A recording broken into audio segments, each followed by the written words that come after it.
Raconte-nous l'histoire du fleuve. Raconte-nous l'histoire de la jacinthe d'eau.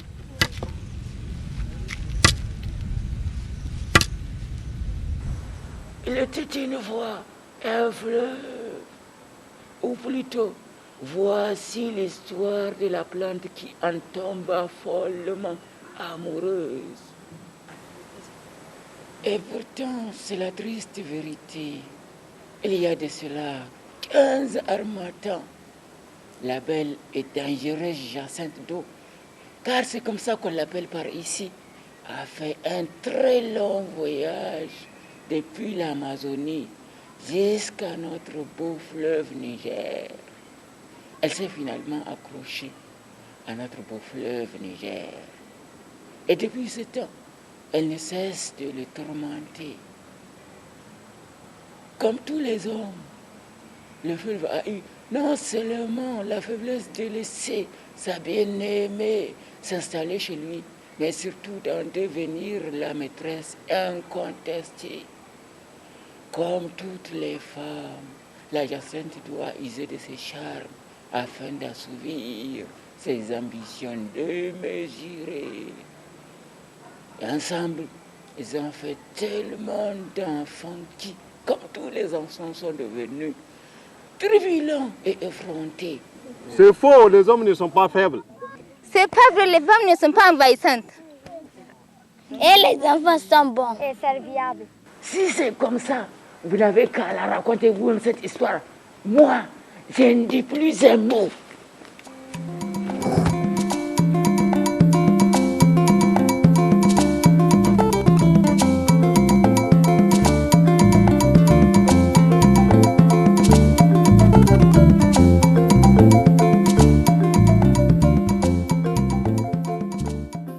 Il est vrai de dire que la jacinthe d'eau nous a causé de graves problèmes durant plusieurs années.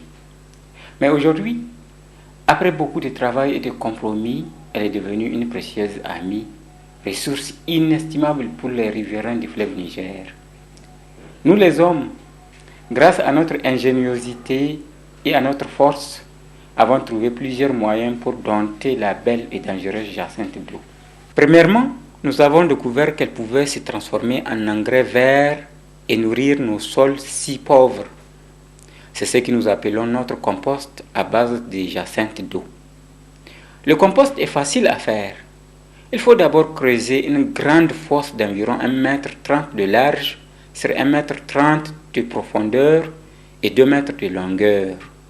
C'est la partie la plus exténuante avec ce soleil nigérien qui nous plombe sur la tête.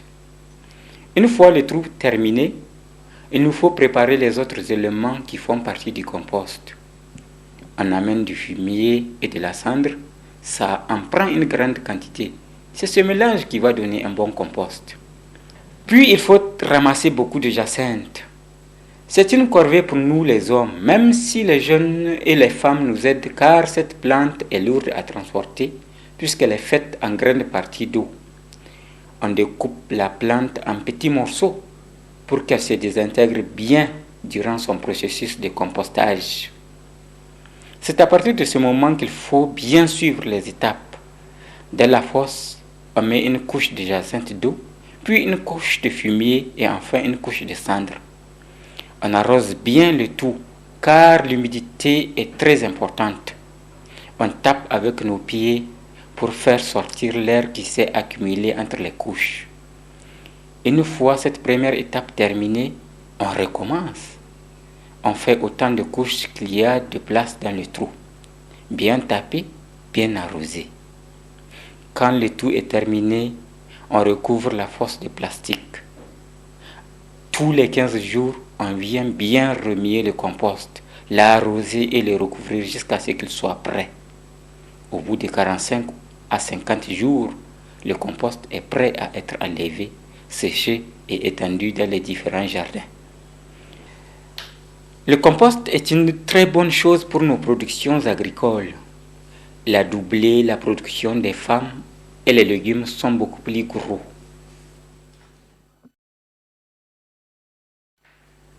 Mais pour avoir de bons jardins, il faut aussi un système d'irrigation adéquat. Nous avons donc adopté le système goutte à goutte qui nous permet de mieux contrôler l'apport d'eau au jardin. Le système repose sur deux aspects fondamentaux. C'est d'abord gagner du temps pour permettre aux gens de travailler ailleurs pendant que le travail se fait. Et puis économiser l'eau. Dans ce système, il n'y a pas d'écoulement d'eau par ruissellement. L'eau reste sur place au pied des plantes et la plante utilise ce dont elle est absolument nécessaire. Mais nous avons installé des systèmes simples faits avec les matériaux qu'on peut trouver partout. Le développement d'oignons est notamment plus important. Les aubergines se développent mieux. Le piment vert aussi se comporte mieux. Donc, de manière générale, nous gagnons et en qualité et en quantité. L'objectif maintenant du projet d'enfleuve à un autre, ce n'est pas de se localiser au niveau de quelques périmètres maraîchers seulement. Notre souhait, c'est la diffusion de ce système pour que les petits exploitants puissent les adopter. Et nous avons bon espoir. Chez nous au Sahel, il fait chaud et il n'y a pas beaucoup d'arbres. Et les arbres qu'il y a ont souvent été coupés pour nos besoins quotidiens. Avec les responsables du projet, nous avons donc trouvé important de créer des ceintures vertes et de reboiser nos communautés afin de fournir du bois de chauffe et fournir de l'ombre autour de chez nous. C'est aussi important pour restaurer la biodiversité qu'elle en avait perdue. L'importance, la grande importance, c'est l'ombre d'ailleurs. Parce que c'est sous l'ombre donc du Nîmes que toute ambiance donc s'est faite donc dans ce village. Comme vous voyez comment les gens sont donc sous l'ombre des Nîmes qui ont été reboisés là-bas. Le Nîmes a aussi un autre rôle encore dans la société, puisque c'est avec les grains de Nîmes que nous produisons donc des insecticides pour mettre donc dans nos cultures maraîchères. On met ça donc dans la tomate, la salade, en cas d'attaque donc d'ennemis. L'importance du baobab est beaucoup. Avec le feuille de baobab que nous faisons de la sauce, avec les grains de baobab qu'on pile pour avoir de la poudre et faire avec, on fait du lait mohari avec le mohari, c'est un sorte de bissap que chez nous donc les jeunes filles font pour vendre. Et nous produisons aussi donc des gommiers ici dans cette pépinière. Les gommiers aussi le gommier a beaucoup d'importance aussi donc, dans notre société, puisque c'est avec le Niger, notre pays même est parmi donc les premiers producteurs donc de la gomme arabique, donc même dans le monde, en Afrique, bon, ou bien même à partir dans le monde. Et maintenant que donc nous avons compris donc l'importance donc de la jacinthe d'eau, et c'est avec ça maintenant qu'on produit, qu'on mélange dans du sable donc pour produire nos plants maintenant. Et puisque avant donc on utilisait donc du fumier ordinaire, mais maintenant vraiment avec la grande importance que nous avons pris avec le compost donc de la jacinthe, on n'utilisera donc plus donc le fumier donc ordinaire.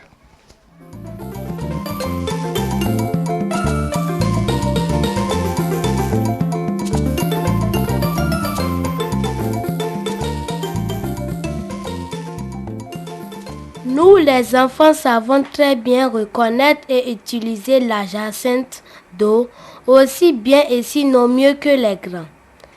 Bien sûr, nous avons notre propre jardin, mais aussi grâce à ce que nous apprenons à l'école, c'est nous qui sommes en mesure de donner des leçons à nos parents.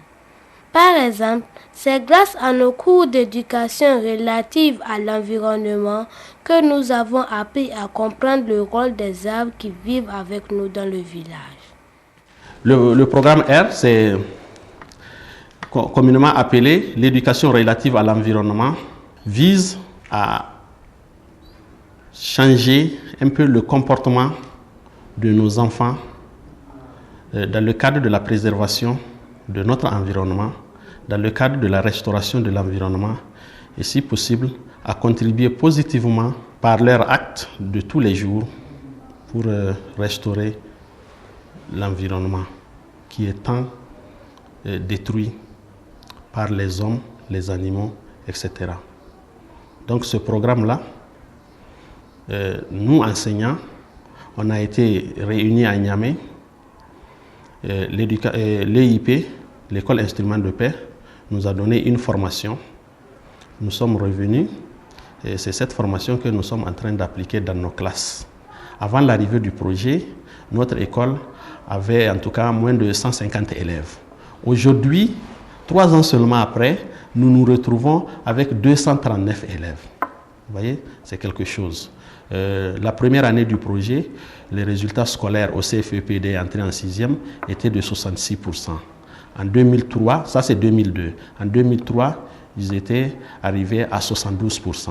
En 2004, 76%. Peut-être en 2005, on peut aller à 80 ou 100%. La scolarisation de la jeune fille est faible. Maintenant, avec les différentes sensibilisations menées auprès des parents, aujourd'hui, sur 239 élèves, nous avons 110 filles, soit 46%. Au niveau des enfants, il y a ce qu'on appelle le bureau de la coopérative scolaire. Ils ont un président, un secrétaire, des trésoriers et tout. Quand quelqu'un, par exemple, je prends le cas de quelqu'un qui veut acheter de la salade. Il vient à l'école, il dit « je veux de la salade ». Il y a un groupe d'élèves qui est chargé de la vente de la salade. C'est ce groupe-là qui va vendre la salade. Donc les enfants, ils ont leur trésorier, ils gardent leur argent. À la fin de l'année, ils font les réunions, ils décident. Ils ont besoin d'une fête scolaire, ils ont besoin d'acheter des cadenas, ils vont faire ceci, ils vont faire cela. Ils font leurs achats, ils vont les faire au marché eux-mêmes. Les maîtres sont là comme des encadreurs. Nous avons vu des parents qui sont venus nous contacter pour acheter des foyers améliorés afin de réduire leur consommation de bois. Parce qu'ils disent que les enfants disent, ce sont eux qui détruisent l'environnement. Ce sont eux qui sont en train de faire venir le désert, etc., etc. Donc il y a une prise de conscience à ce niveau. Vous vous demandez sûrement comment on arrive à transmettre à nos parents ce que nous apprenons à l'école. C'est vrai que les adultes sont toujours très occupés, mais aucun d'entre eux ne résiste à un joli conte soulevé par de la musique entraînante. Là se trouve tout le secret, mais n'allez surtout pas le leur répéter.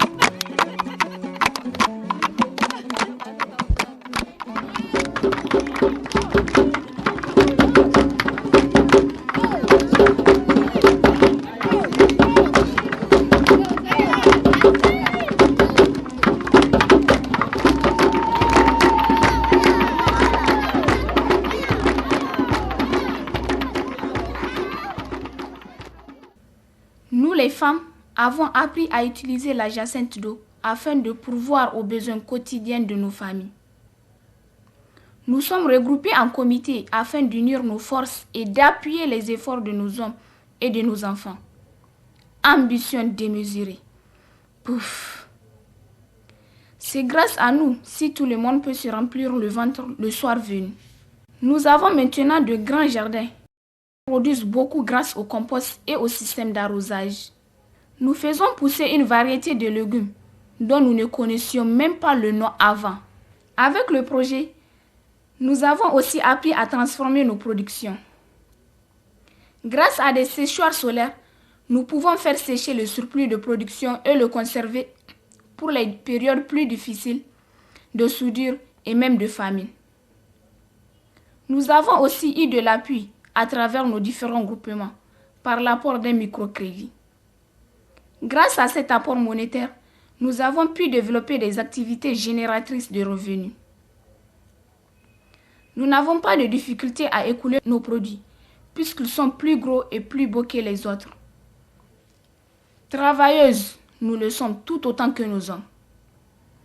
Mais pour ce qui est de la créativité et de l'imagination, nous les battons à plate couture. Il est vrai que la jacinthe d'eau nous apporte une grande aide au niveau de nos jardins, mais nous lui avons trouvé bien d'autres utilités, comme par exemple l'artisanat. En tressant les tiges de jacinthe d'eau, nous pouvons créer une multitude de choses. Avec les femmes, je prévois leur montrer d'autres techniques de tresser ou de tisser la jacinthe d'eau. Parce qu'elles n'utilisent que les feuilles de palmier doum pour faire leurs nattes, leurs vanneries, leurs paniers et autres.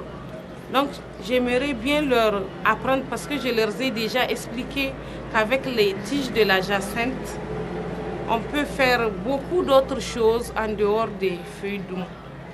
Donc elles étaient étonnées quand elles ont vu ce que je leur ai montré qu'on peut faire avec la jacinthe. Donc ça les a beaucoup intéressées. Elles voulaient vraiment vite apprendre à faire d'autres choses. Les produits, une fois bien tissés, si elles parviennent à faire très bien les nattes, les paniers, la vannerie, c'est des choses qui peuvent se prendre en ville. Nous avons aussi trouvé le moyen de fabriquer du papier à base de jacinthe d'eau, bien mélangé en pâte avec du papier recyclé et quelques ingrédients de notre recette spéciale. Et voilà. La jacinthe d'eau produit un beau papier sur lequel on peut faire des dessins, des peintures et des cartes qui se vendent très bien. Le principe est simple, mais ça prenait bien une femme pour y penser, n'est-ce pas? Bravo, bravo! Nous les enfants, nous les femmes, nous les hommes, et moi alors, qu'est-ce qu'il me reste à raconter maintenant? Eh oui, c'est ça. Partez tous vaquer à vos occupations. Laissez-moi seul avec mes histoires. Le vieux conteur que je suis n'a plus qu'à s'éclipser vers d'autres cieux plus cléments.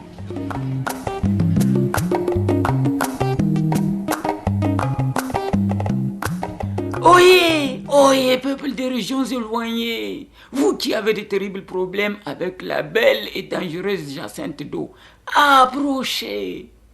Oyez, oyez, peuple des régions désœuvrées, venez entendre l'histoire que je m'apprête à vous raconter. Oyez, oyez, peuple des régions protégées, vous qui aimez encore écouter les histoires des vieux conteurs, asseyez-vous près de moi et entendez ma voix. Voici l'histoire d'une plante belle, envoûtante, qui dévastait tout sur son passage. Ça, c'est un travail d'une ampleur colossale, immense. Et le problème, c'est que ça revient chaque année.